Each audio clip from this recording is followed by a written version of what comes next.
Hello, everyone. Cecil Martin here. Hey, this is Hunter Henry. What's up, man? This is Max Crosby, part of Raider Nation. Hey, this is Ross Tucker, former NFL offensive lineman. Hey, it's Tyler Lockett of the Seattle Seahawks. Hey, this is Jerry Judy, wide receiver for the Denver Broncos, and you're listening to the Full10Yards NFL podcast.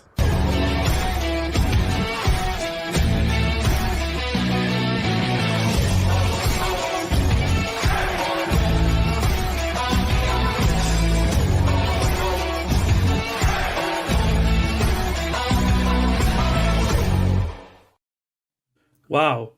Last night was fun, wasn't it? Fueled by a thrilling late window. I think Week 8 was probably the best overall slate we've had this season. Setting up a fun 48 hours now with the trade deadline imminent. And joining me to deep dive through the three key matchups from that spicy late window before we discuss what we learned from the remaining 11 games is once again Mr. Owen Cawdell. Welcome, Owen. You looking forward to today? Nice to have you back on the podcast again, obviously. Yeah, cheers for having me back. It's unbelievable slate again, so it should be a fun one to talk through with you. Of course, and there's only one place to start, and that is in Kansas City, where Russell Wilson and our intro guy, Jerry Judy, were excellent, as Denver broke their long, unwanted losing streak against the Kansas City Chiefs, winning 24-9. At the 16th or 17th time of asking, I can't remember, it's been so long, they finally defeated Andy Reid's Chiefs, who scored just one touchdown in their last two meetings with the Broncos, obviously both in this season. A late Justin Simmons interception sealed the game, and it allowed Denver to chew the clock to close out the game with Will Lutz's field goal. But much will be made of the fact that Patrick Mahomes was ill in this one and has been nursing the flu all week. I'd say ignore all that. Denver are quite simply the better team. Sorry, were quite simply the better team yesterday. I was going to say what? Yeah, they won the turnover battle as well. You know, the Chiefs turning the ball over 5 times is mental, and they ran the ball better as well. We came into this one sort of wondering how big of a miss Nick Bolton would be. Well, the Broncos ran for 153 yards yesterday, so that sort of shows he might be.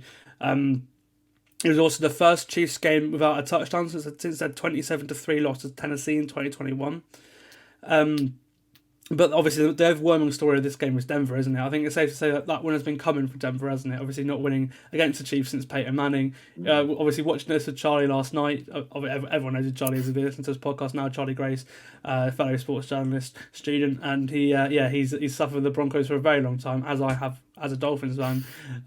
So it was nice to watch that game with Charlie because he just couldn't believe his eyes, and he was never confident of the win until the final second of this game.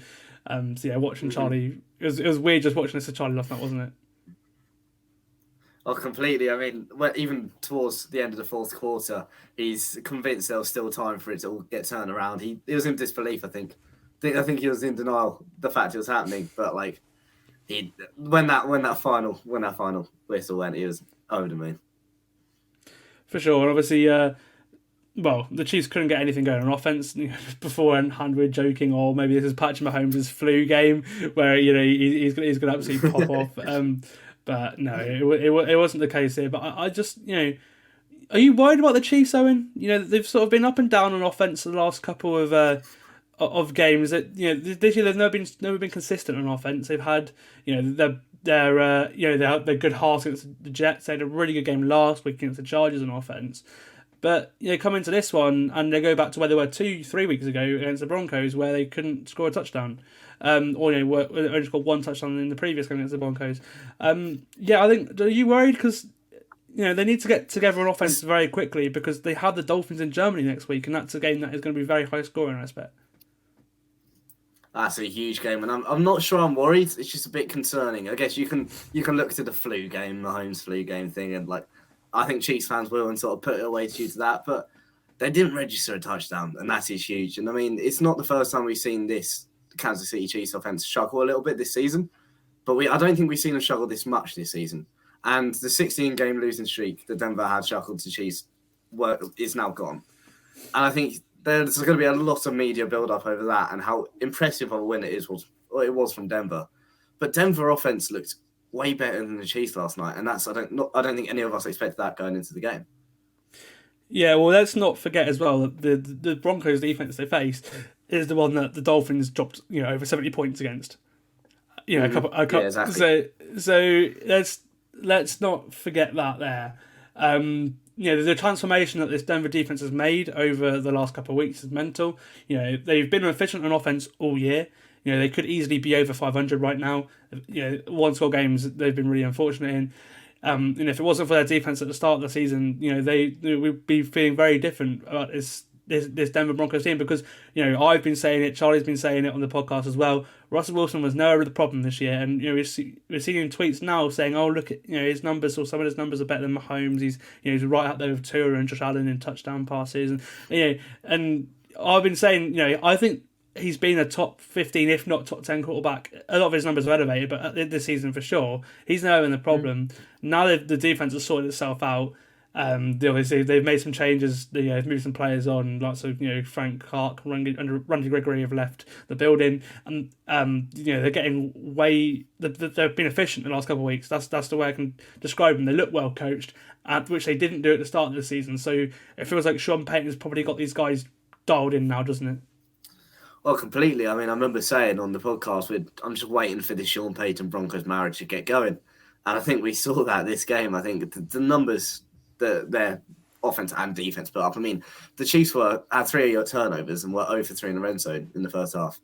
This Broncos defense, he finally got going, and I mean, it's impressive. And if they can carry on building like this, I know Charlie Grace has been joking about going 12-5 or whatever it may be, but that unrealistic. But I think they could possibly see a complete turnover from last year and register a pretty middle of the pack record.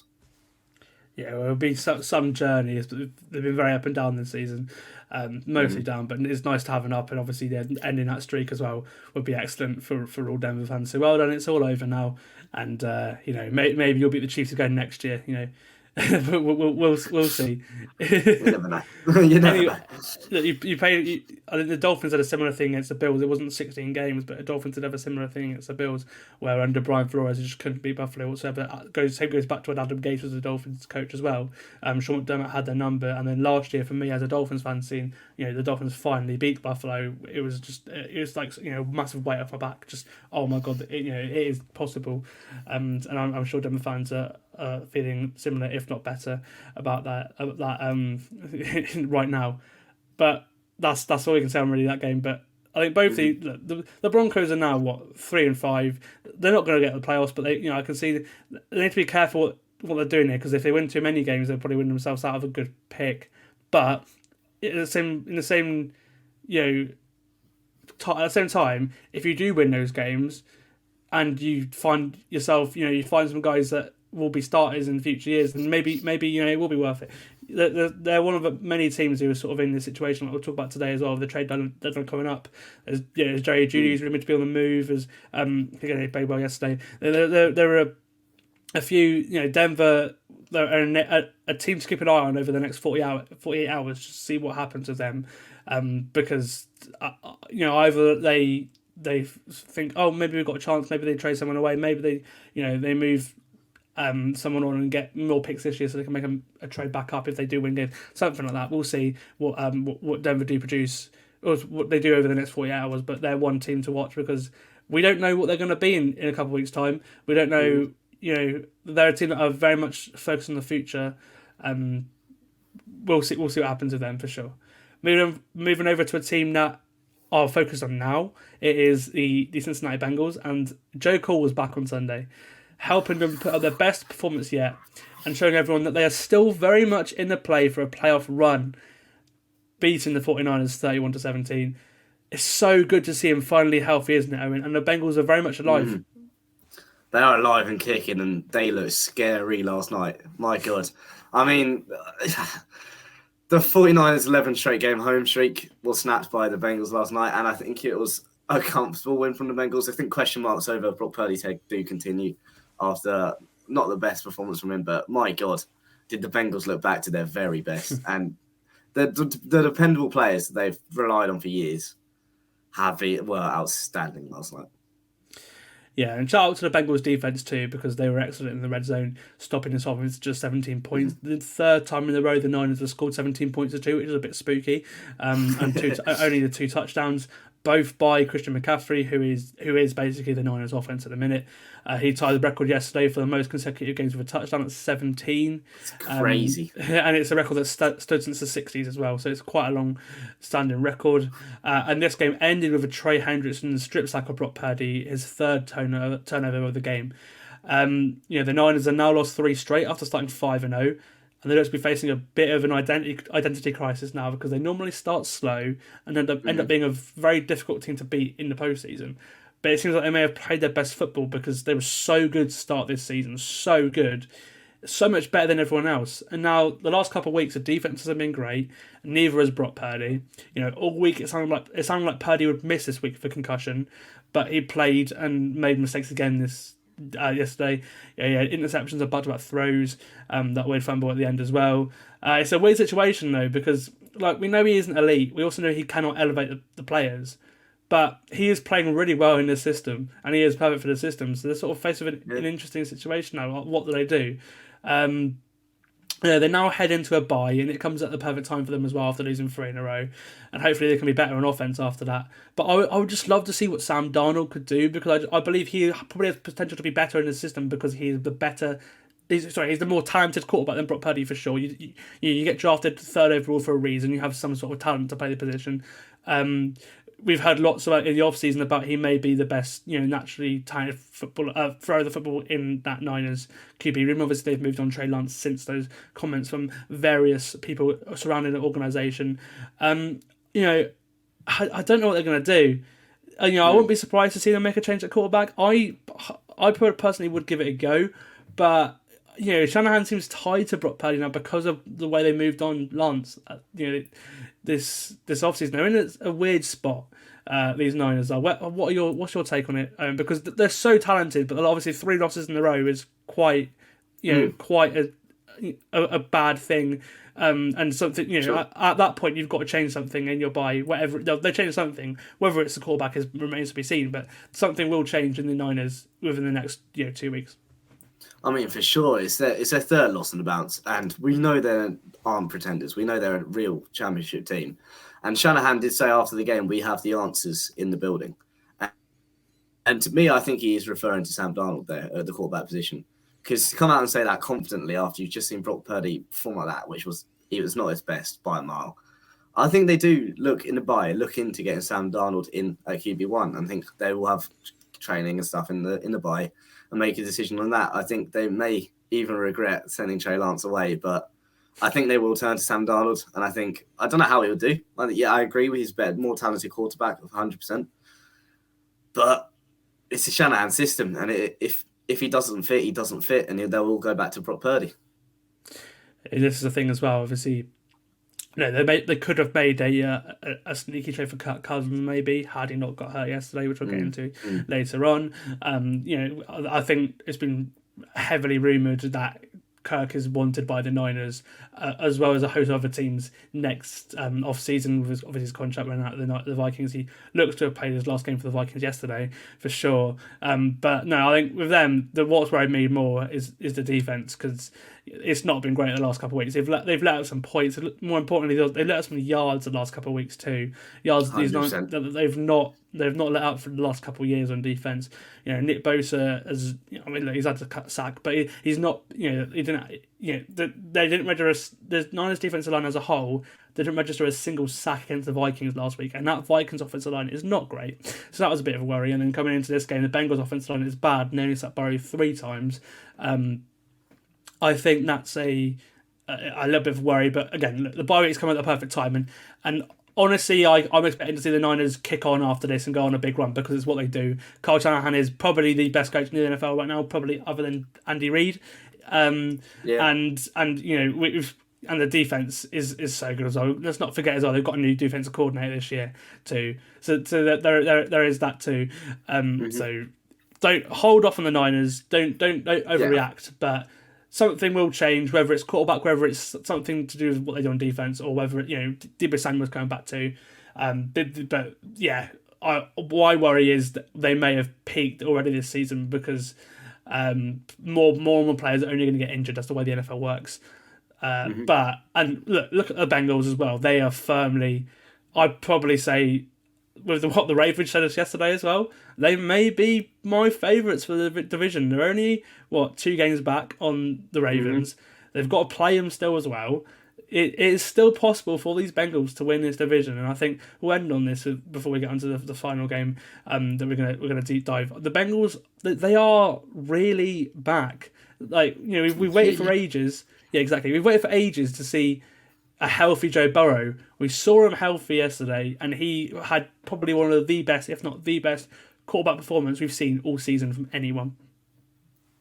Yeah, I mean, I can't think, nothing pops to the head to disagree with it. I mean, T. Higgins been back as well, just saying that. Yeah, I mean, as a Jamar Chase fantasy owner, I was very annoyed with the state of the Bengals the first 4 weeks, and it's been a sharp turnaround. And I don't know how they've got back into this sudden groove. Maybe it is Higgins coming back or whatever it is.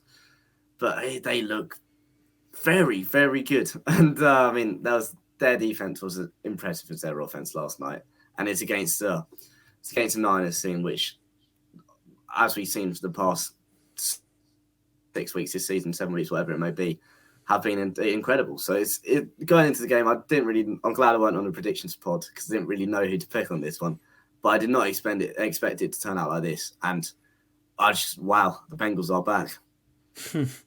Yeah, and I think the pendulum swang for you as well, because at the start of the year you're like, oh, why didn't I take Justin Jefferson? Then Jefferson's got hurt and Jamar Chase has been cooking the last couple of weeks, and now you're like, okay, now I know why. I did accidentally leave him on the bench last night though. Did you get the win though? That's the main thing. Don't think I did. I think I lost by about 5 points. So if I had to re-line-up, I would have won. Right. Well, that's a good time to move on now. We'll get on to Seattle, who moved to 5-2 to top the NFC West 2 after beating the Browns 24-20 in their beautiful throwback uniforms. Julian Love intercepted PJ Walker with 2 minutes to go after Jamal Adams tipped his pass when rushing at the quarterback. It put Seattle in great field position to go and win the game, and they did through a Geno pass to Jackson Smith and Jigba. I was really impressed by Seattle in this one. They held the ball for just 23 minutes, but were clearly the better side all game. And as a Seahawks fan, Owen, you must be really encouraged by what you saw yesterday, right? I mean, it was an incredibly stressful, it's sometimes a frustrating game to watch, but it was a really encouraging what I saw, to be fair. I mean, it weren't the most complete game from Geno Smith by any means, but he showed heart, and that's what got us to win. And it's just, it's the youth and the talent that we have on the rosters playing big. I mean, Jake Bobo and JSN both got touchdowns for the second week in a row. I mean, yes, Jake Bobo's touchdown was like a 3-yard run, but Jake Bobo, so I don't mind. Boy Maffei had a huge game. He's progressing into a proper player this second season. He's had a great progression. And that header from Jamal Adams to tip it to Julian Love I didn't know what I was watching, but I was not complaining. But I mean, the comeback win means we're sitting top of the NFC West. And if you had told me at the start of the season that at the midway point we'll be top of the NFC West, probably wouldn't have believed you. So guess I'll take it. For sure. I mean, look, Boye Mafe had a great game yesterday, had a great season as well. He's been after a pass rusher for the past few years, so having him really push on in his second season is brilliant. Zach Charbonnet and Kenneth Walker both were excellent on the ground yesterday as well, and a banged up Tyler Lockett and DK Metcalf combined for 148 yards, and Lockett got a touchdown too. But it is a shame that Geno Smith is the QB of this team, I think, because they would really be one of the top 3 to 5 teams in the NFL if they had a better quarterback, in my opinion. Yeah, they got off to a hot start, 17-3 up, but allowed 17 straight points. We're trading in the fourth quarter. 2 genuine interceptions that helped Cleveland put up those points. And we're having this conversation yesterday, weren't we, where they're kind of stuck. They don't, because they've got such a talented roster, but because of what they're paying Geno, because of they're so good, they're going to win games. They can't draft a quarterback either. They're sort of in a position where they can't draft the quarterback. I mean, can't really change it at quarterback when they probably should be looking to, because this season has not been the same guy he was last year. No, completely. I mean, he's just a weird player to watch, because sometimes it's like throwing absolute dimes, and then he kind of seems to slow down a bit towards the fourth, and then sometimes he'll come back up, and there seems to be no rhyme or reason to it. He struggles with some elements some weeks, and then excellent at the other. But I think as a fan base, we just love him. We just want to see the best for him, and I think I agree that we're going to be too good of a team to have a good enough pick to draft a quarterback. And going into next year, he'll have one more year on his contract, and he'll be earning quite a lot of money. I don't think we have the cap room to go get one of the big name quarterbacks. I mean, I said last night, could you imagine Kirk Cousins on this Seahawks offense? And we tried to work it out and worked out the logistics, and it would be a very good team, but it would fit. I don't really know. Yeah, it would. I don't think we have the cap room for it, and it's. I think we're going to see one more year, Geno Smith. Look, last season he was great first half, second half he dwindled a bit. Hopefully this season it can be the reverse. He dwindles a tiny bit and then it finds his feet again and he comes back. Because as Pete Carroll said midweek, he's never one to give up. He'll never give up on a play. He'll never give up on anything. So as a fan base, he wants to see the best of, just want the best for him. I think there's still quite a lot of hope within this fan base that he will become the leader we need him to be. Yeah. I think hopefully as well the offensive line will get healthier as well, which will really help him because he's moving around in the pocket a lot, and seeing Geno Smith move around in the pocket is never a good thing because he's not Patrick Mahomes. he can't. He sometimes thinks he is, but no. Yeah, we're seeing Geno extend plays more and more, and that's where a lot of the turnovers this year are coming from. So hopefully, we can get a better offensive line for Seattle, and then he can do what he's good at. As for Cleveland, obviously they're so banged up. Defense was good yesterday, I thought. Not as good as the rest of the season, but good. It was the offense that let Cleveland down. You cannot control the ball for 36 minutes of the game and score 2 touchdowns. 36 minutes, that's a big chunk of the football game. It's huge. Hopefully Deshaun comes back for them soon because the Bengals are on their tail now. They're both at 4-3 now. Obviously Nick Chubb's not coming back for the year, is he? So the run game was okay yesterday between Pierre Strong and Kareem Hunt, but it wasn't as good as it's been at other points this season. Obviously Jerome Ford's a little bit banged up as well. He did run a little bit yesterday too, but you could tell he was banged up. I think with Cleveland they're sort of in a sort of position where I think if they had Baker Mayfield right now, behind that really good offensive line that they've got right now, they'd be one of the best teams in the NFL right now. That I genuinely feel like they've made all these big moves. Obviously made the big move for Deshaun, which is obviously the whole thing's ridiculous. We'll not get into it now, but the way they did it, we haven't got enough time to get into it. Yeah, just that one of the worst trades ever. Probably the worst trade ever. Probably the worst trade. Yeah. But Baker Mayfield has shown in Tampa Bay that we're a good offensive line. He has been a top 15 quarterback this year, and Cleveland has a better offensive line.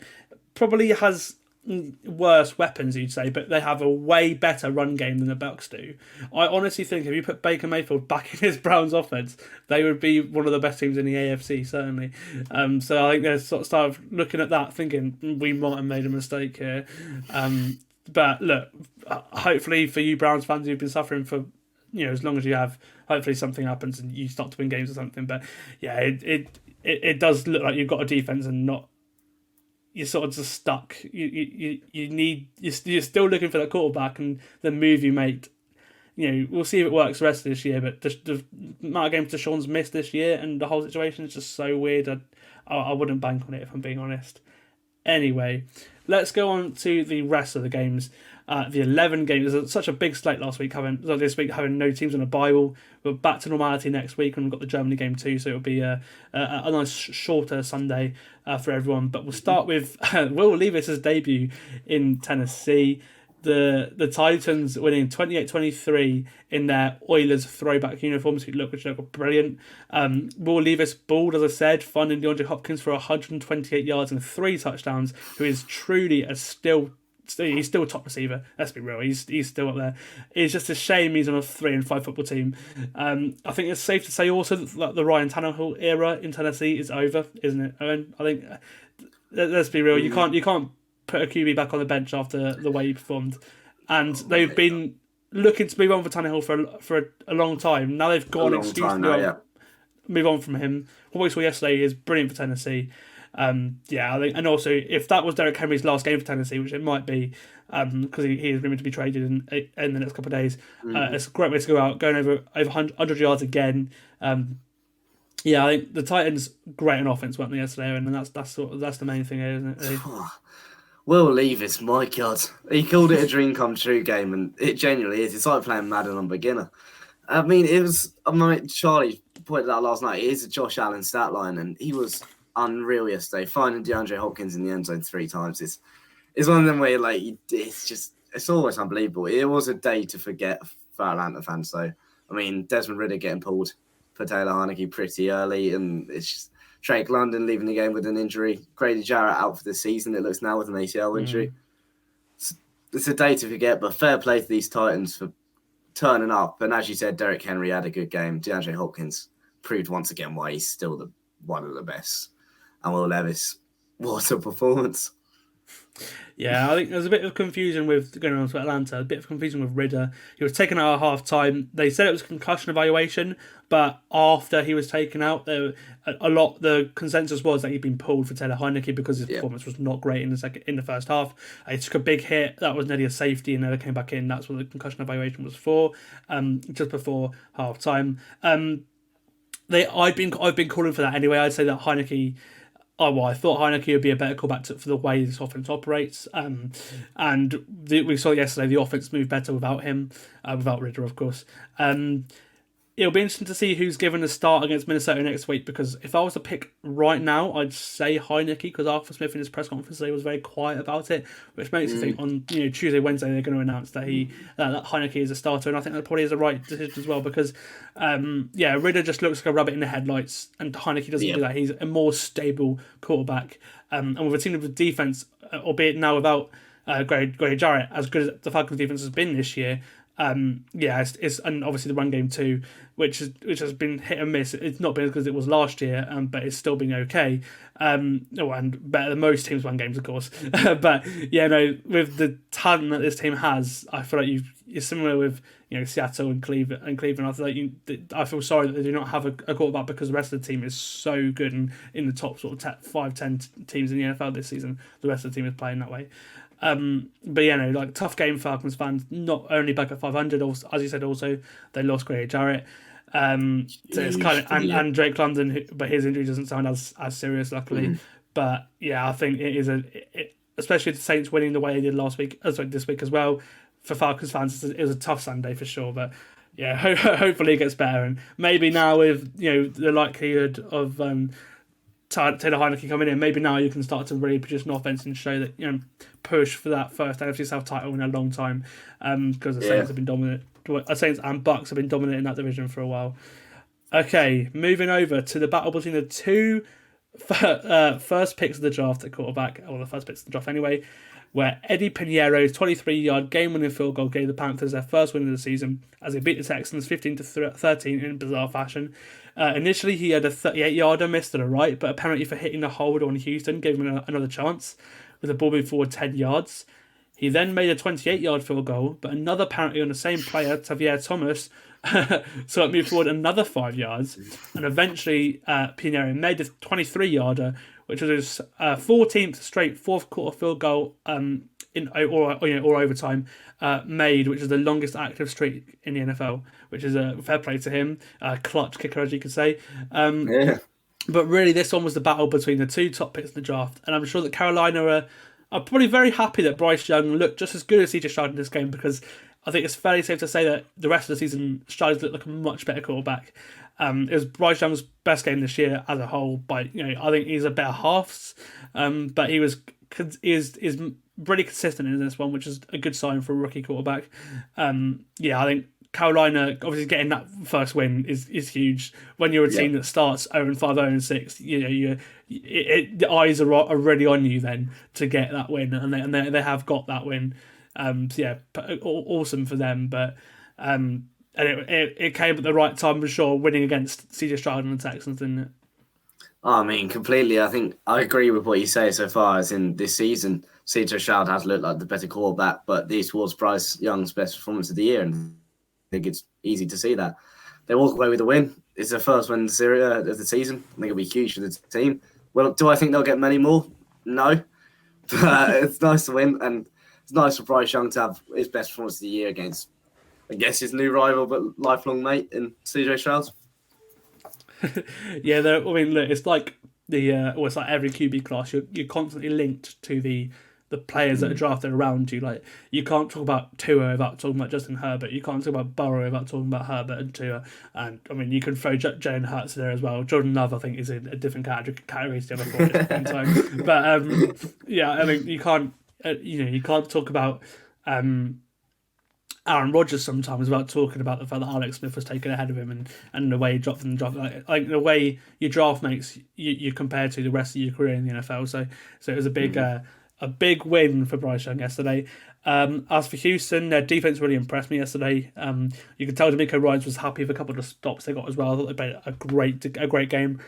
So it was the best game the Panthers defense has played this year as well, because this Houston offense has been really good this year. So that was a great sign for them, especially with Carolina having a couple of players in the trade block going into the next couple of days. You got Brian Burns, Frankie Louvu, another player who's been linked with trade talks over the last couple of weeks now. So we'll see what happens with them. But they both had really, really good games yesterday. Both made impact plays. So if they are to move, they probably have driven their price up. But yeah, I think that they are both great yesterday. And my only sort of other thing to take away from this game is if you look at the box score for it, it's so even between the two teams. But the thing that stands out to me, the 10 penalties for 70 yards, which is an alarming number for Houston compared to what Carolina put up. So that was where that really pushed Carolina further up the field on drives, and also as well it was Bryce Young's drive that set up the game-winning field goal as well. That was awesome to see, and that was probably his best drive as a quarterback in the NFL, you'd say, other than maybe ones in garbage time earlier in the year. But no, yeah, really impressive stuff for the Panthers. Obviously, finally getting that win, and for Houston, obviously they weren't expected to win this year.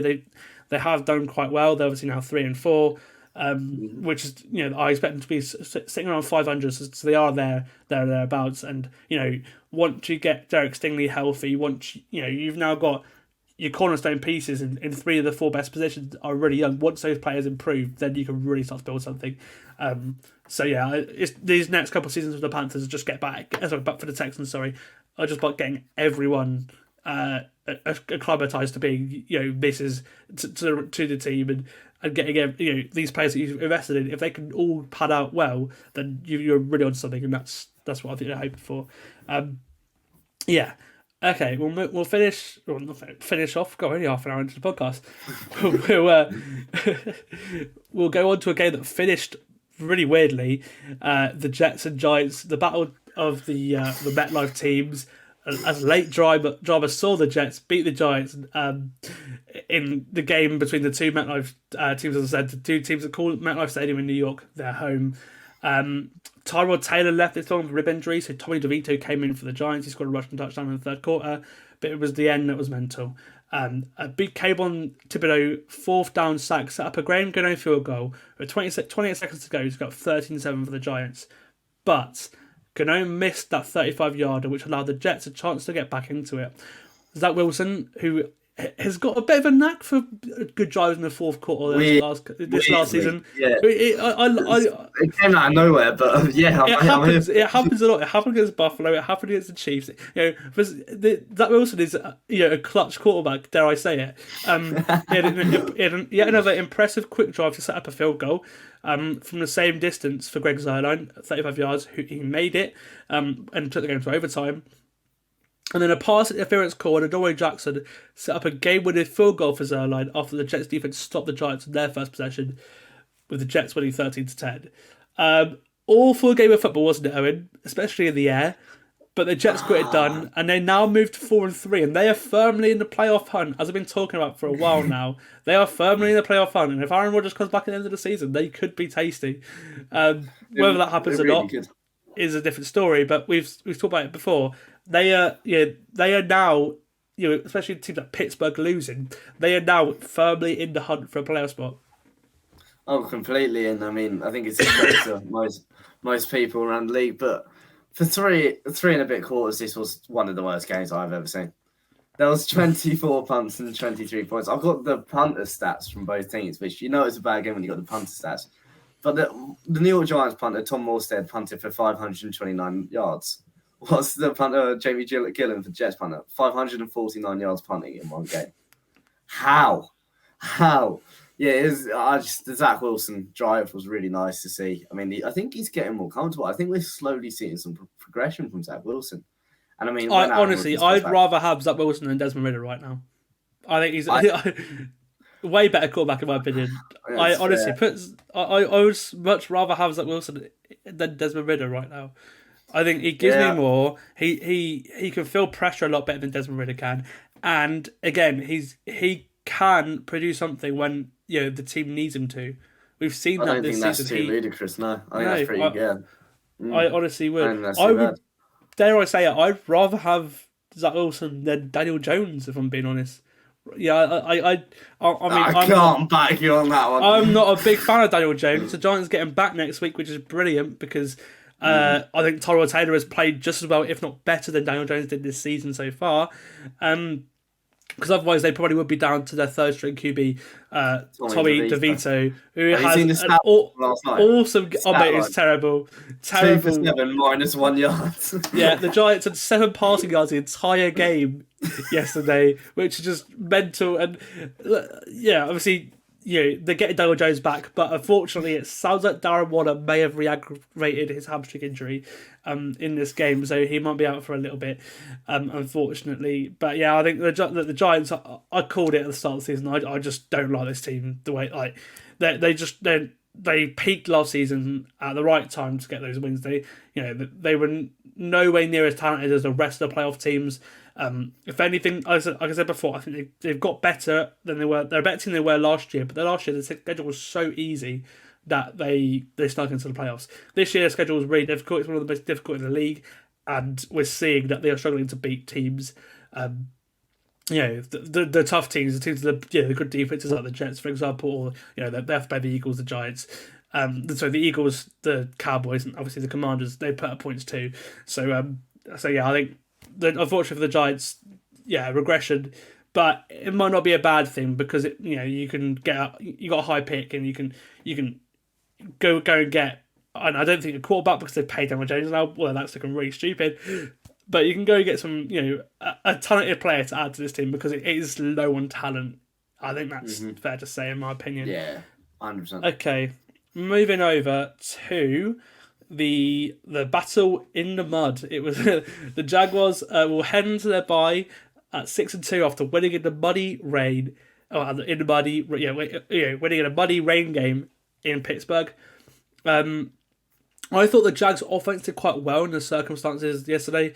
Especially against the Steelers' pass rush, just in the rain, fumbles happen all the time. They dominated the run game yesterday. I thought Travis Etienne, he's so good. He's been so good this season. He's really come on this season. I think Travis Etienne, and he got another touchdown yesterday as a receiver. Their defense was the unit that impressed me the most, though. Kenny Pickett went out of a rib injury. For the Steelers, obviously, and then the Jags defense really cooked when Mitch Trubisky was at quarterback. The Steelers defense, they're always good. Every week I feel like I'm saying I love them. They were great again. They kept this one close. They produced 3 turnovers. But yeah, the Jags, they're just a better coached football team. I'd probably say, it's just hard to do against Mike Tomlin. They're certainly the better football team, talent-wise. But look, Doug Peterson's a great coach. He's won a Super Bowl more recently than Mike Tomlin has. I agree. I think I'd take Mike Tomlin as head coach over Doug Peterson. Though. Maybe it's because of the transition that the Jags have had under Peterson compared to what they were under Meyer that I think maybe he's doing one of the best coaching jobs in the NFL this last couple of years. Maybe it's that. But look, for me, I think I'm just loving this Jags team. They're 6-2. They're heading into the bye now as well. It's a perfect time for Trevor Lawrence to get healthy, an extra week to get him healthy, a little bit of rest for him too, which is brilliant. Look, the Jags, they've won 5 in a row. They've been one of the best teams in football the last couple of weeks, and I think I'm really impressed. And I think they're probably they're one of a few teams at 6-2 in the AFC. Honestly, I can see them potentially maybe grabbing the 1 seed. If you look at their schedule, it's quite easy. I don't know if they're going to win a Super Bowl because I don't think that they're that set up for that yet. I think they're still a couple of years away from the final push. Lawrence has still got a couple of years left in his contract before he gets that pay. He might get paid this off season, maybe midway through next season or something like that. But you've probably got 1 more year left before you have to pay Trevor Lawrence. So next year's the year they really go and do it, I think. But they're going to be up there. And for the Steelers, the defense is the thing that has really kept them in the playoff hunt this year, and they've lost Minka Fitzpatrick for the season, as well as it sounds like Pickett is going to miss Thursday Night Football too. Well, it's not the season for Fitzpatrick, but it is a while of a hamstring injury. He's already been ruled out for Thursday, and it sounds like Pickett probably won't play on Thursday night too. So that is a little bit of a worry. And going against a Titans team that had a really good game this week. Now the Steelers I feel a lot lower than they did a couple of weeks ago. I think that's pretty fair to say. What are your takeaways from this game, Owen?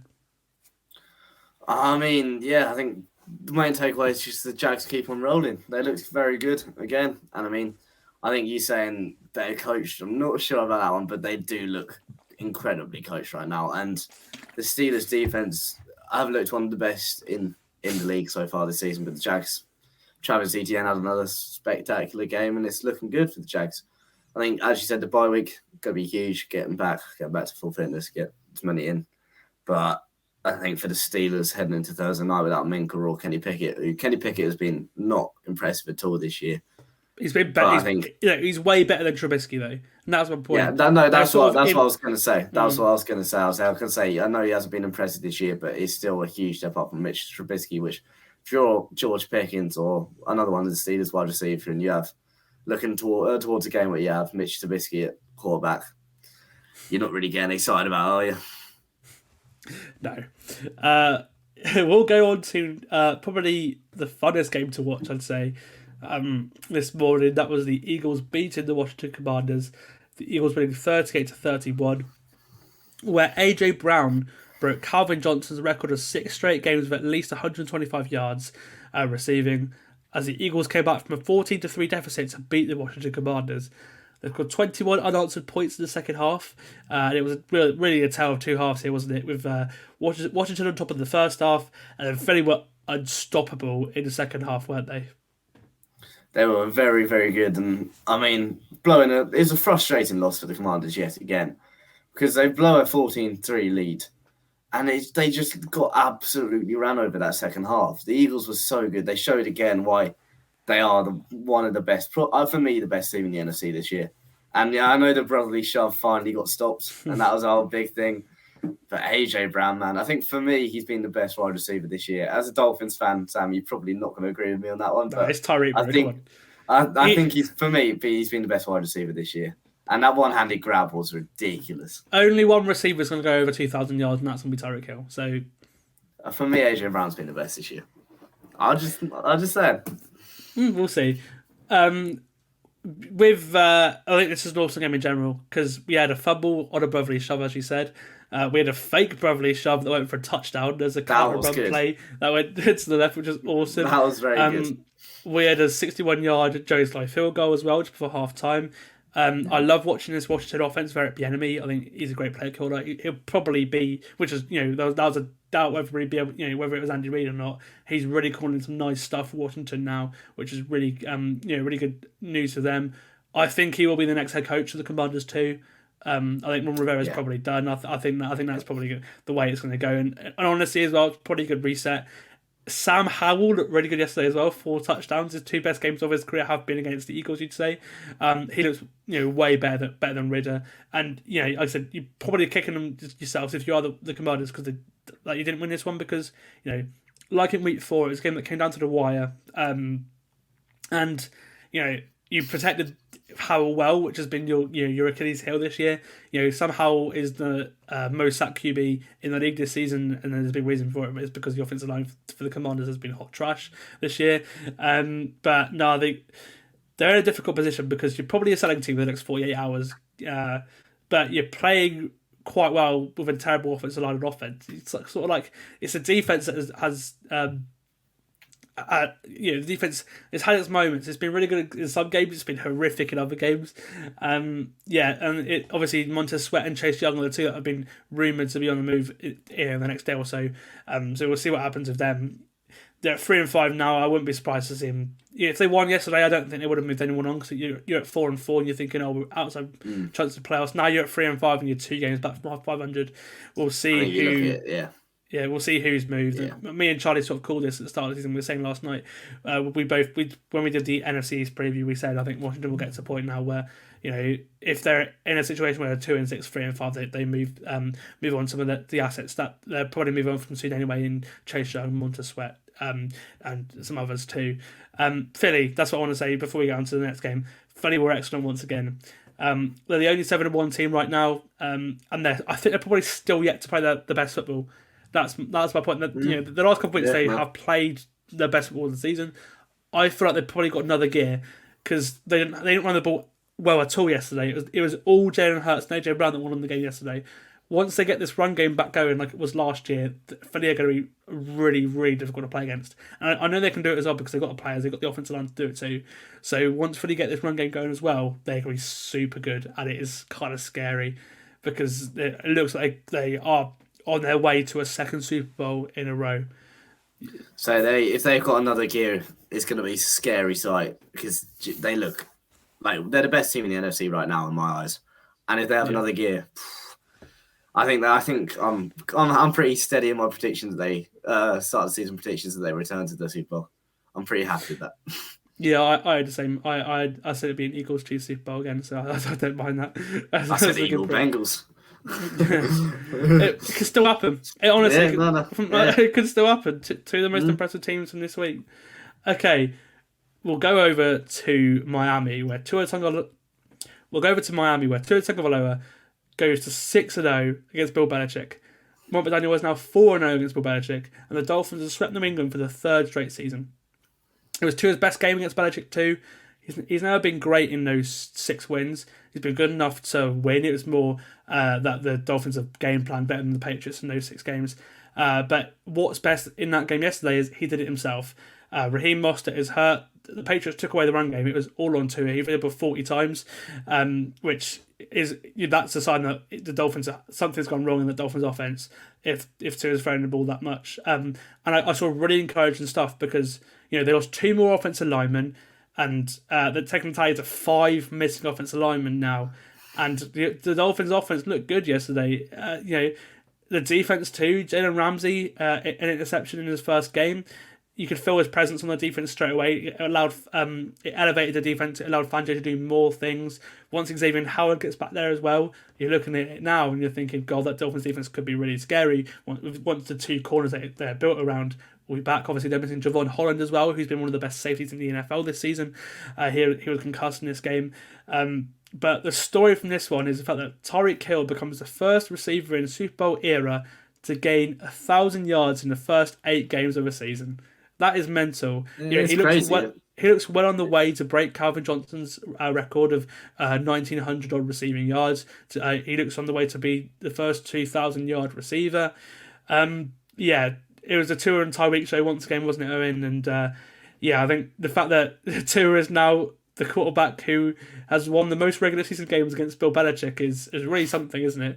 Because I know how much you love that stat. I know how much you love that stat, and it's impressive. It's really impressive. He is. It's one of those things where like they really have.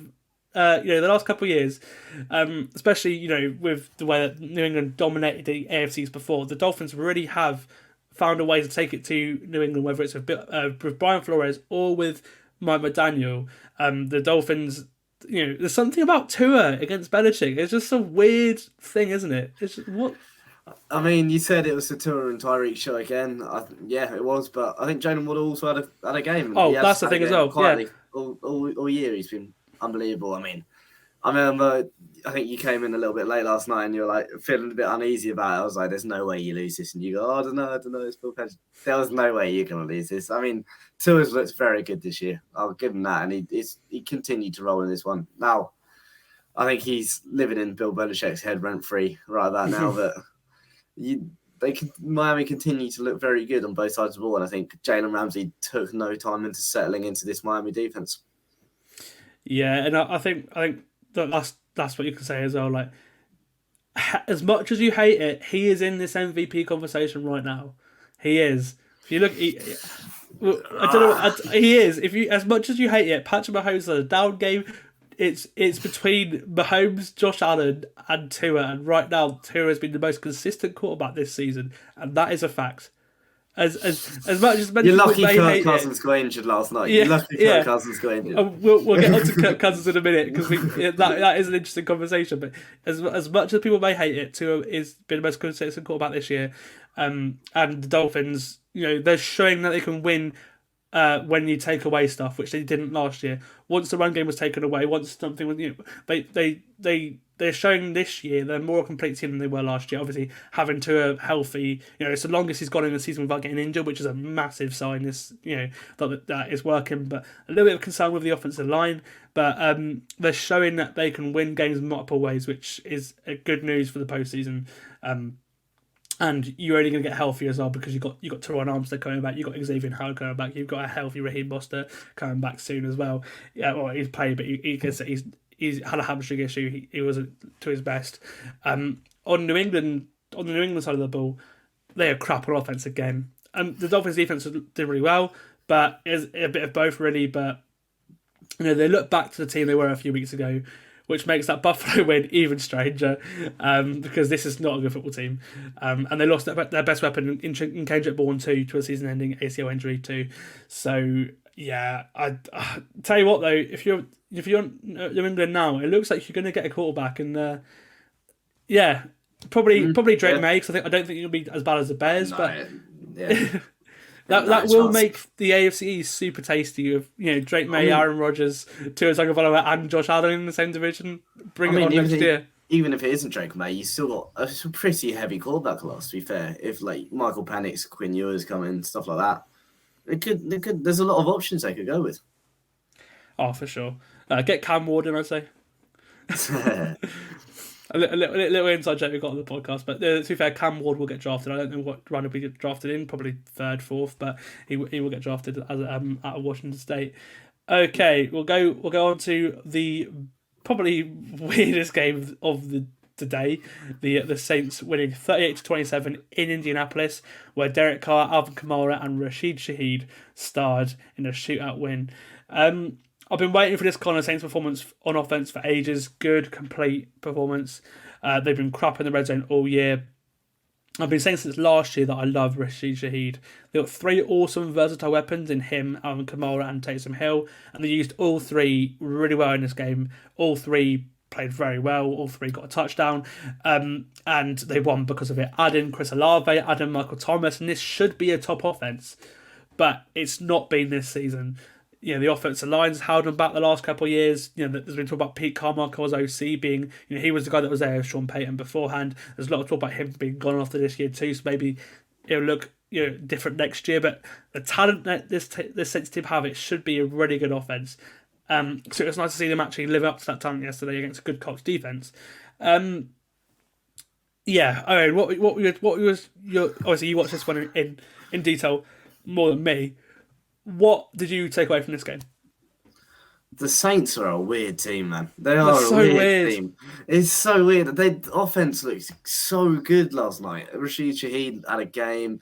I mean, as you said, Taysom Hill and all of their big players just performed. Derek Carr continues to look comfortable in the Saints offense, and it's just that last night they were the better team. That's the thing as well. They improved in the red zone.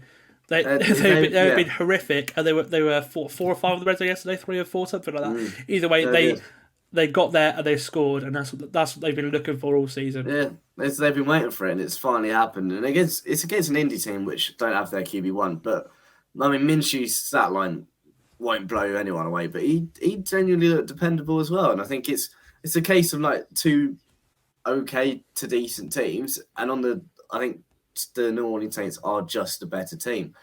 But I would say if I was a Saints fan, I would be feeling very good about how their offense looked last night. Yeah, for sure. As for the Colts, I feel like all their games are shootouts. Every game it feels like it is. Since week 1 against Jacksonville, it's been shootout after shootout after shootout. I love Shane Steichen. I love what he's doing with an offense that probably bar Jonathan Taylor has been trash for the last couple of years since. Well, you think about the callbacks they've had as well. They've been trash for a while now. Thinking about it, obviously the Ryan offense was terrible. The Carson Wentz offense was terrible. With some Edger offense, after Carson Wentz was awful as well. Jacoby Brissett. It's nice to see a Colts offense that's scoring points. The offensive line looks better too, which is brilliant for them this year. And look, with shootouts, both these defenses are good. With shootouts, you can't really.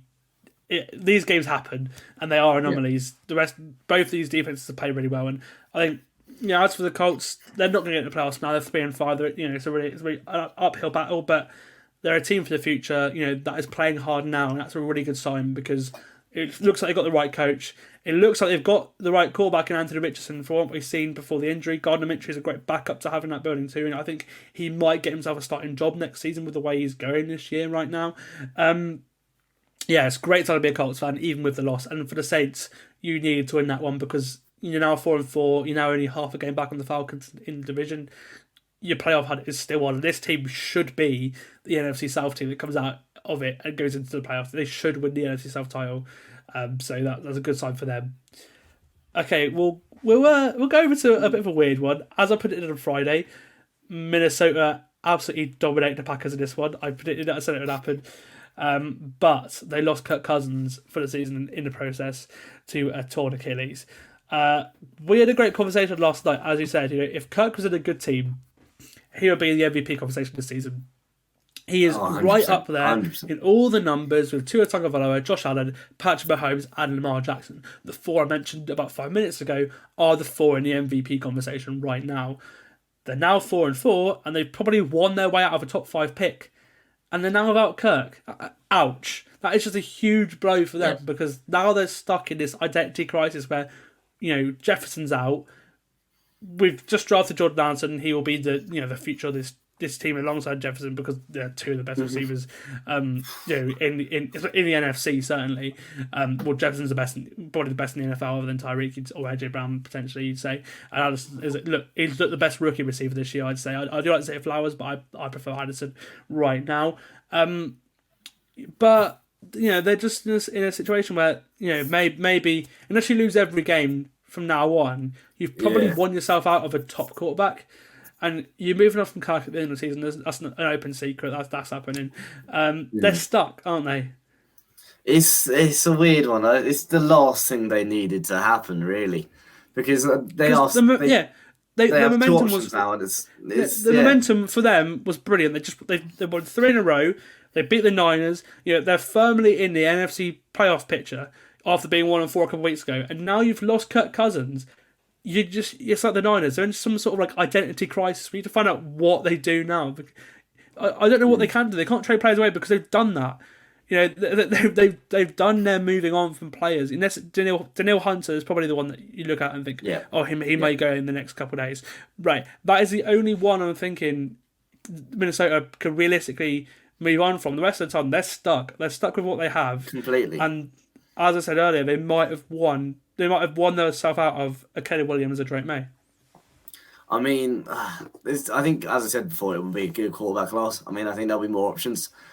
But I genuinely don't know what they can do now. I mean, I don't think there's going to be any better free agency quarterbacks than Kirk Cousins, and he does not want to come back. So you are stuck. You either take a gamble on a late round for quarterback or... I don't know. I genuinely do not know what they can do now. Yeah, it's difficult. As with Green Bay, they had their chances to get back into this game. They blocked a field goal. They recovered a fumble for an instant resident opportunity, and had a couple more possessions that got them over midfield in the fourth quarter. But this offense stinks. It's so bad. And honestly, I wonder now. Is Matt LaFleur and Brian Gutekunst on the hot seat? Are they on the hot seat? Because the way this team has regressed in the last 2 off seasons is staggering. That just the way, because they've lost Aaron Rodgers, they've lost Devontae Adams. They've not really inherited much of a pick haul for that either. They've got some defensive picks. They've just paid Rashawn Gary as well, but the defense may be good. But the way, I don't know what it is. I don't know if it's Jordan Love's terrible quarterback. I don't know whether it's Matt LaFleur isn't a great play caller and it was sort of hidden by Aaron Rodgers. I don't know what the problem is with this Packers offense, but it is really bad. It's quite painful to watch sometimes because I don't know what... They should be better at running the football. They've got 2 good running backs. Aaron Jones is getting healthier now. AJ Dillon has been a good running back as a number 2 running back this season. He's been in his career, he's been one of the best number 2 running backs in that time span. He's always made plays, but They can't run the ball. They can't. The receivers aren't great. Obviously, they keep getting injured at receiver, which is a problem. The offensive line's crap. The quarterback is not accurate at all, and the play calling is just the only success they have is play action. You can't call play action pass every single play because eventually you're going to get found out.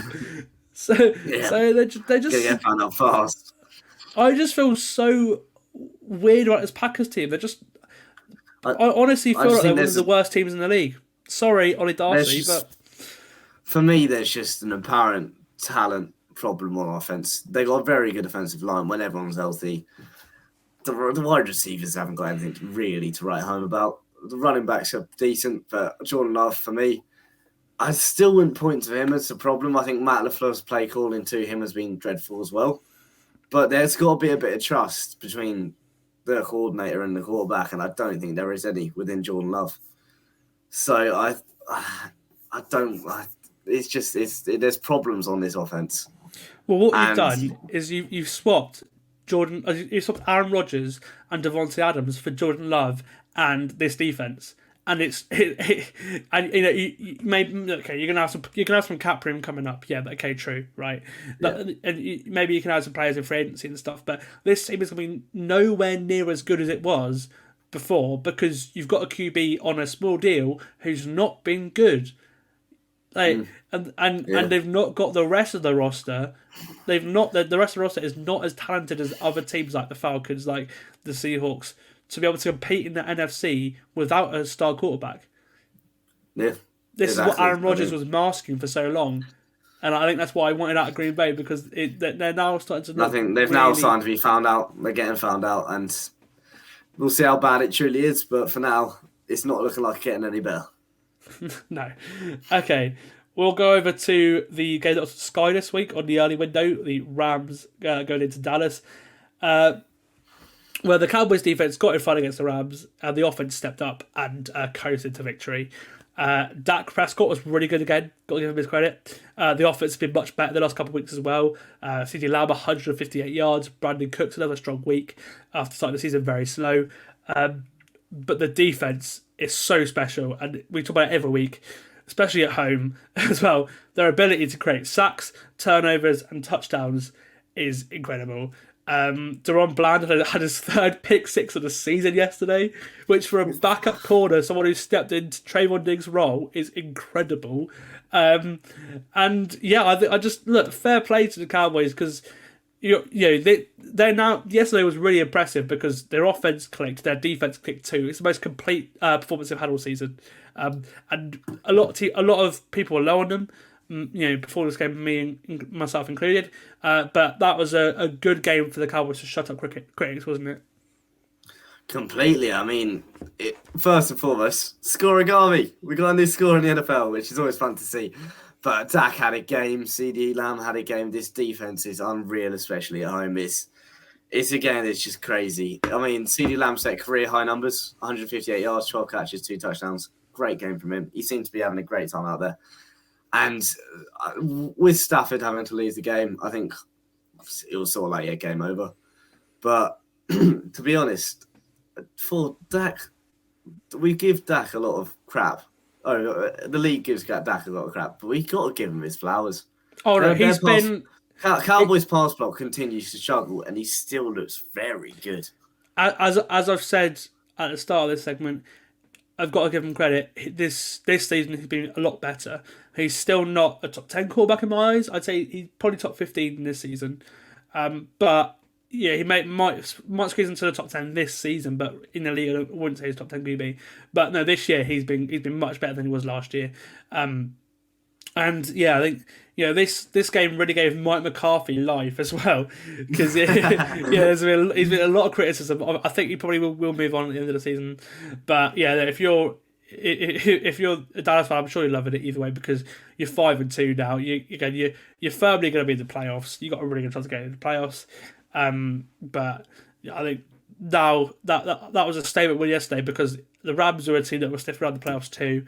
And that's a game that Dallas typically, I think, would slip up on sometimes. Yeah. But because they've had those slips earlier in the season, they got through it, and they've.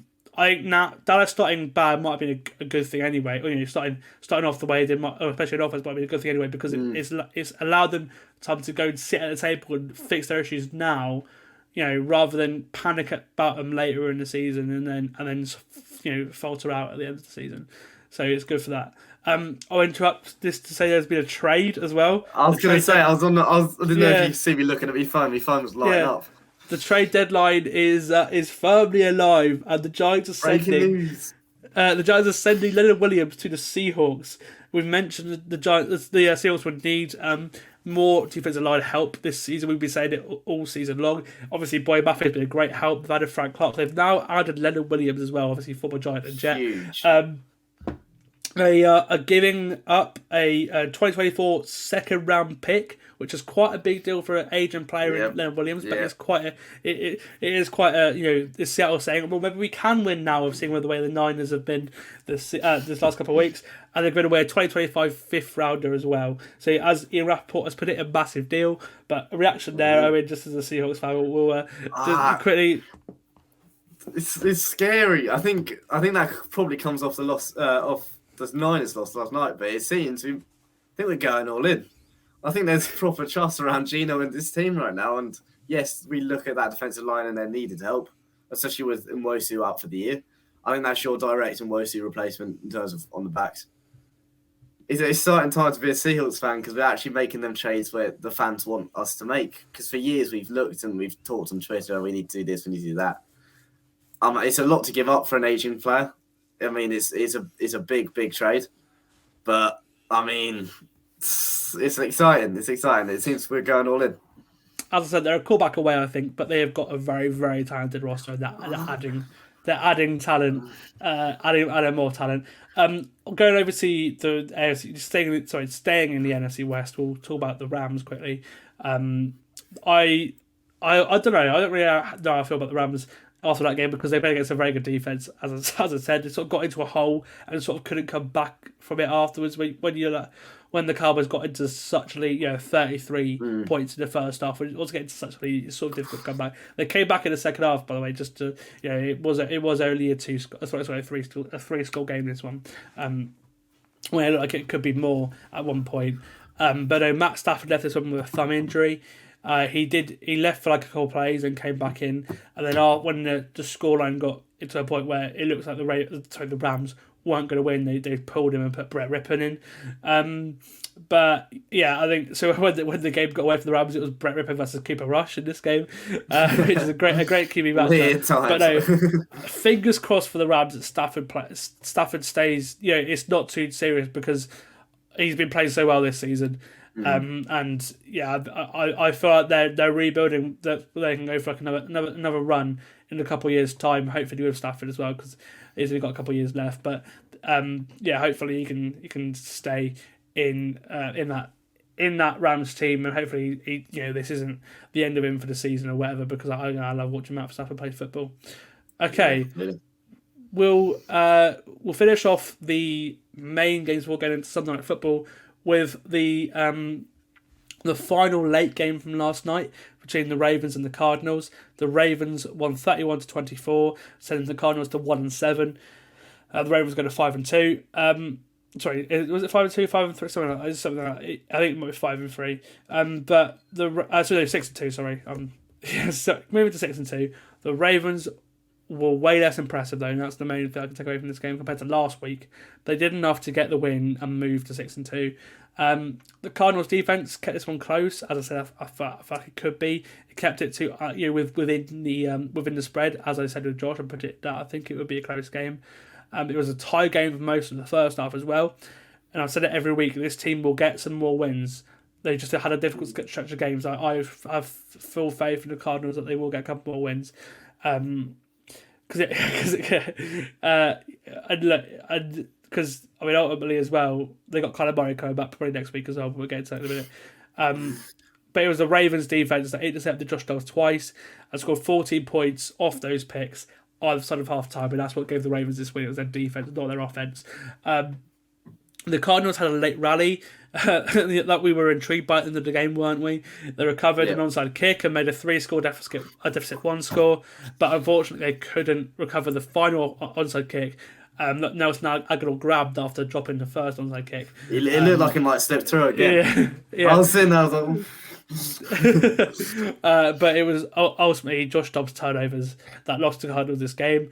It may be his last game, which is a shame it ended this way because he's been playing really well this year. I've loved watching him every week and seeing him make plays and, having no pressure and just it's been so nice to see as a neutral fan in all these games, seeing Josh Dobbs play the way he has. But now, it looks like Kyler Murray's probably going to be back next week. If not, maybe Dobbs has one more game. They got Minnesota. No, actually, no, ignore me. It was Anthony by Minnesota. But yeah, I think they got a chance now where it looks like Kyler's probably going to come in at some point. Lamar Jackson, even though he wasn't as impressive as he was the week before, he's now 17-1 against NFC teams, which is an unreal stat. That is mental. it's crazy. Yeah. It's crazy. It shows the state of the NFC for the past 2 years, though, to be fair. Yeah, and it's a good stat from the new booth that CBS have got. I like them. Chris Lewis and Ross Tucker. Chris Lewis has done loads of college stuff before. They've had Jason McCourty in that booth as well in the other game they've had done this season. But he's done loads of college stuff. He's been college basketball for CBS and college football for a bit too. And he's also an Olympics announcer for NBC Sports too. I thought he was a really good play call yesterday. And Ross Tucker as well. Again, he's on the intro of this podcast, so big fan of him. But no, that booth was really cool to listen to yesterday. Offered some good insight, and it was nice to hear a new set of voices on an NFL game too. So that was fun. Okay, we'll finish off with Sunday Night Football, where Justin Herbert he fired the Chargers to victory in a battle of the two win teams on Sunday Night Football.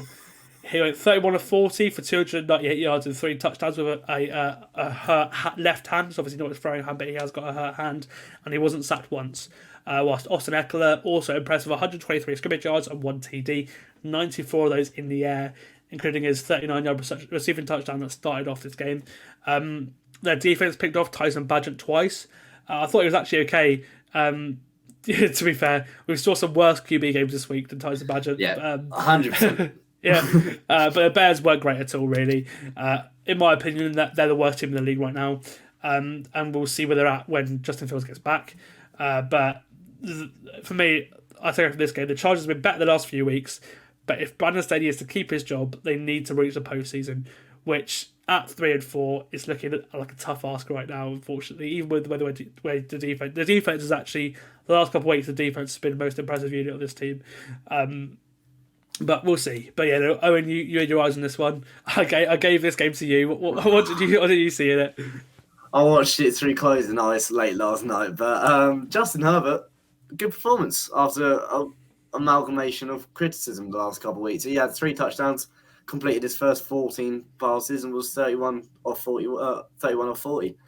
And he got the Chargers back to winning ways, which is the main thing. Yes, it's against the Bears, and they are never expected to lose to the Bears, but it was a pretty, not complete performance, but it was a pretty seamless performance from the Chargers. I mean, Bagent weren't the worst game from him again. I mean, he didn't have a throw over 15 yards last week, and he started off this one with a 41-yard completion to Darnell Mooney on the literal first play. Literally first play, yeah. Yeah, so I mean, I'm still loving this Tyson Bagent storyline, but yeah, give me Justin Fields back, please.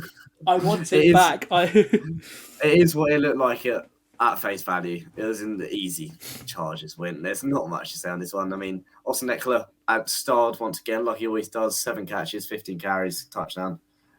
It's just, the Bears are bad. And it's nice to see Eckler back because after he missed like 5-6 games of injury, so it's good to see him properly back and properly healthy. He really put his stamp on yesterday's game as well. But Owen, that is it for the Week 8 recap. So thank you for joining me, mate. We'll see you on Thursday this week when we preview week 9. We've got the all important Germany game between the Dolphins and the Chiefs. It could be the game of the year. Who knows? So that will be in detail. Don't you worry. I've got Charlie Grace joining me on Thursday. We mentioned him quite a few times in this podcast. He'll be back on Thursday. Don't you worry. We'll ask him about the. We've mentioned him quite a lot. we'll ask him about the Denver win and how he feels a couple of days on. But Owen, as I said, mate, thank you for joining me. It's been great to have you on again. All the way from downstairs in this house up the full 10 yards house. Although it makes it really easy to do a podcast, so I'm not complaining, mate. But as I said, mate, thank you for joining me. It's great to have you. Your insight as ever. If you want to give him a follow, is Ocords on Twitter for a different journalistic point of view to mine. But as I said, this has been the Week 8 recap. This has been the Full 10 Yards NFL podcast, and you will see me next time.